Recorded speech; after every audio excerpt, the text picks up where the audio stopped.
Guys, कैसे आप सभी लोग, welcome back to my channel Ali brother 63। तो आप सबका मेरे चैनल पर स्वागत है। तो मैं आपका दोस्त अली शिकता। आज का हमारा इंग्लिश स्पीकिंग कोर्स का डे 27 है। इस वीडियो में हम पोजीशन से इसके बारे में सीखने वाले थे। चलिए अभी हम हमारी वीडियो की शुरुआत करते हैं। तो पोजीशन कौन सी होती है?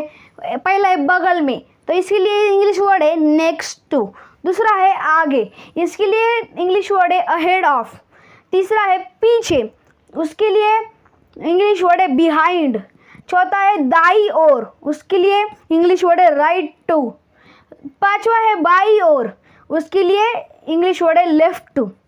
अगला है बगल में दाई ओर। बगल में दाई ओर यानी कि कोई आपके बगल में खड़ा है और वो आपकी दाई ओर खड़ा है, तो उसके लिए इंग्लिश वर्ड है इमीडिएट राइट टू। और बगल में बाई ओर के लिए इमीडिएट लेफ्ट टू, और सामने के लिए इन फ्रंट ऑफ। तो आप समझ लीजिए कि एक क्लास का लेआउट है, उसमें टीचर्स लाइन से खड़े हुए हैं और बच्चे उनके सामने, यानी कि टीचर का जो समूह है वो बच्चे की तरफ है और बच्चे लाइन में बैठे हुए और एक लाइन में 5 बच्चे। और उनसे पूछा गया कि दिया के बगल में कौन है, यानी कि नहीं, दिव्या मैडम के बगल में कौन है।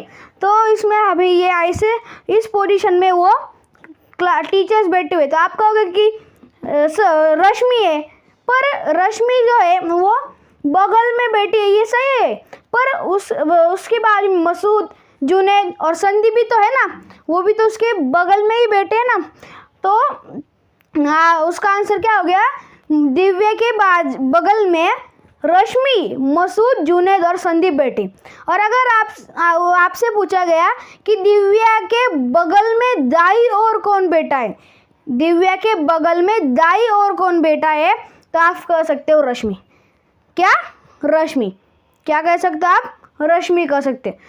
तो समझ में आ गया। और अगर आपसे पूछा गया कि मयंक के बगल में कौन बैठा है, अभी मयंक का है यहाँ पर है, तो उसके बगल में कौन बैठा है, तो आप कहोगे राम बैठा है, पर उसके साथ तरुण, नितिन और शालिनी भी बैठे हुए हैं ना।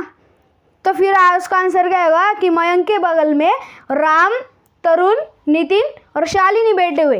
और अगर आपसे ये पूछा गया कि मयंक के बाई ओर कौन बैठा हुआ है, मयंक के बगल में बाई ओर कौन बैठा हुआ है, तो आप कह सकते हो कि मयंक के बगल में बाई ओर राम बैठा हुआ है। ये समझ में आ गया। तो इसी कंसेप्ट के ऊपर से इमीडिएट राइट टू और इमीडिएट राइट टू का प्रयोग, यानी उसका प्रयोग हुआ है। अभी हम देखते हैं confusion between in front of और अहेड। तो चलिए अभी हम देखते हैं कि इसमें क्या कन्फ्यूजन है और अहेड का यूज़ करना है और इन फ्रंट का भी यूज़ कर रहे हैं। अभी आप समझ लिए, आप एक लाइन में खड़े हुए, ये आप हो और आपके सामने हर एक आदमी खड़ा हुआ है और जिसकी पीठ आपके तरफ है, यानी कि ये आप हो, ये आप हो, और ये जो है ये आपको पता नहीं कौन है, पर वो आपके सामने खड़ा हुआ है और उसकी जो पीठ है वो आपकी तरफ है। तो आप उस वक्त क्या यूज़ करेंगे? जैसे कि हमने इधर देखा था, आगे के लिए अहेड ऑफ यूज़ होता है और सामने के लिए इन फ्रंट ऑफ यूज़ होता है। ये तो आपको पता है ना, पर वो आपके आगे खड़ा है और पीठ दिखाकर खड़ा है, इसलिए यहाँ पर हम यूज़ करेंगे अहेड ऑफ। क्या यूज़ करेंगे? अहेड ऑफ, क्योंकि आपको पीठ दिखाकर खड़ा है ना, इसलिए यूज़ करेंगे अहेड ऑफ।